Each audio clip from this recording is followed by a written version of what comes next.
Good morning, PotCoins. Today is Sunday, 18 January 2015. We are currently on block 583289 of the Pot chain. Here's what's been going on this week.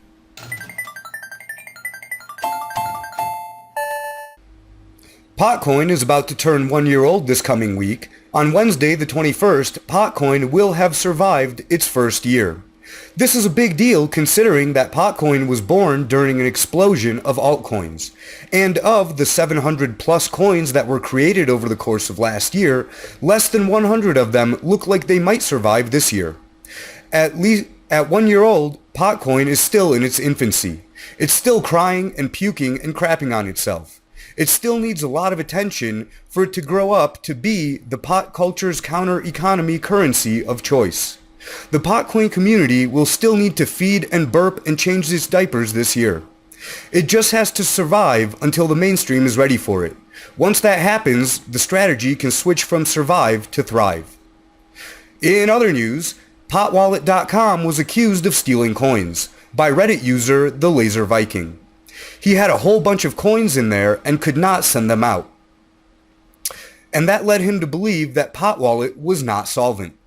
He posted on Reddit asking anyone with coins in PotWallet.com to try and send them out to an outside address. I wanted to try to help, but I didn't have anything at PotWallet.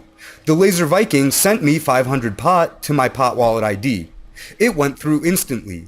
When I tried to send them to my Qt client, it didn't work. I sent 100 pot from my Qt client to the PotWallet, and I was able to send them back to the Qt client. But the coins that TheLazerViking had sent me could not be sent out. I sent the coins back to TheLazerViking through PotWallet IDs, and that worked fine. The address I generated for testing shows the cascade of change addresses used by PotWallet servers, and it shows them drying up. I'll post the address in the description if anyone is interested in seeing it. I didn't want to believe that PotLabs was a scam, so I kept trying to think of other ways the coins might be stuck. At first, I thought it might have something to do with the recent fork and the halving, and they may have had or sent coins to the wrong chain. And then I thought, since they offer a vault service, maybe those coins are in cold storage. Or maybe they really did steal the coins. Just because I don't want to believe that doesn't mean it isn't a possibility. Either way, TheLazerViking had issues getting his coins out during the pump at the start of the year, and the delay potentially cost him trading profits. He contacted PotLabs, but they didn't respond. I tried contacting them too, and they haven't responded yet. To be fair, it is Friday right now as I film this, and they might get back to me or to TheLazerViking by the time this airs. So I'll include any new info in the description below.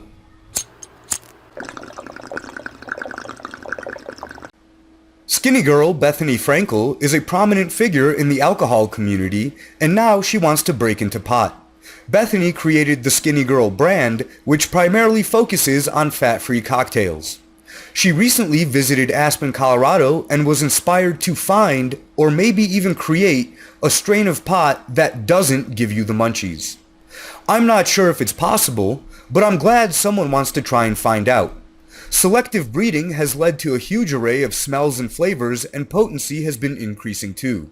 Now some breeders are focusing on CBD, trying to create strains that don't get you high, but instead only provide medical benefits.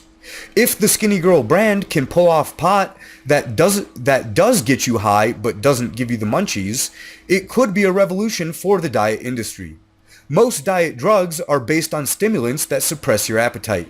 Those drugs are usually some kind of amphetamine that destroy your liver and kidneys, and some of the more hardcore ones eat your stomach lining too. Another drawback is that they're fairly addictive and can easily kill you with an overdose. Pot that can make you forget that you're hungry could be marketed as the next hottest diet craze. The biggest potential for this is the legalization aspect.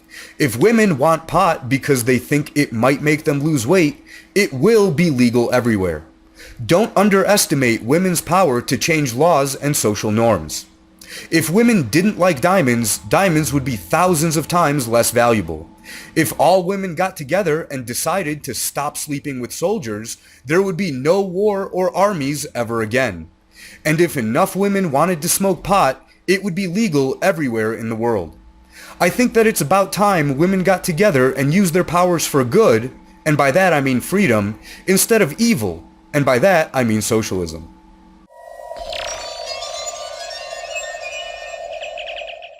Bitcoin turned 6 years old earlier this month on the 9th of January. In 6 years, Bitcoin has seen 4 major bubbles and had 27 near-death experiences. It's been on a steady decline since the last major bubble from November of 13. This past week, Bitcoin's price went into a free fall and crashed down to 166. Some investors saw this as the bottom and started pouring money back into it. The trend reversed and saw gains for the rest of the week.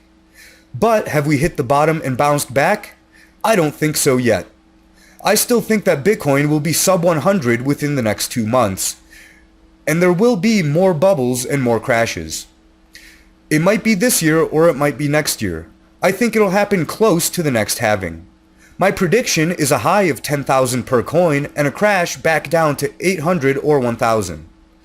I've been assured by those that have been Bitcoining for much longer than I that the bubble and burst cycle is just a fundamental part of Bitcoin and will likely continue for 10 to 20 more years before real stabilization sets in. The moral of the story is that you can have fun if you realize you're on a roller coaster, but if you're blindfolded and just getting thrown around and you don't realize this is just a ride, you could have a fairly bad time. That's it for this edition of Mad PotCoins. Smoke 'em if you got 'em.